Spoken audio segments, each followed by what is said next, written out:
If you've ever wondered whether to call something a module or a package in Python, you're not alone. These terms get mixed up all the time, but understanding the difference is crucial for organizing your code properly. A module is simply a single Python file with a .py extension.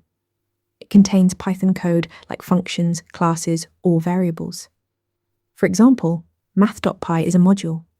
When you write import math, you're importing a single file.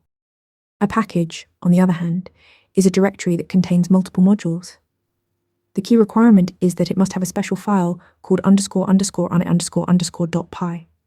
This file tells Python that this directory should be treated as a package. The init file can be completely empty, or it can contain initialization code that runs when the package is imported. Why use packages? They let you organize related modules into a hierarchy.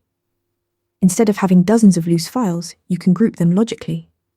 Packages also create namespaces, preventing naming conflicts. For example, you could have both myPackage.utils and otherPackage.utils without collision. The import syntax reflects this structure. For a standalone module, you just write import module name. For packages, you use from package import module, or you can import the whole package. You can even go deeper with from package.subpackage import module for nested structures. Remember, a module is a single Python file, while a package is a directory organizing multiple modules with an init file. Master this distinction, your Python projects will be much cleaner. Practice this concept on Interview Mentor today. Ready to practice for your next interview?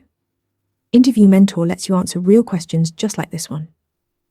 After each answer, you get a detailed grade and personalized tips to improve. Watch your scores climb as you keep practicing.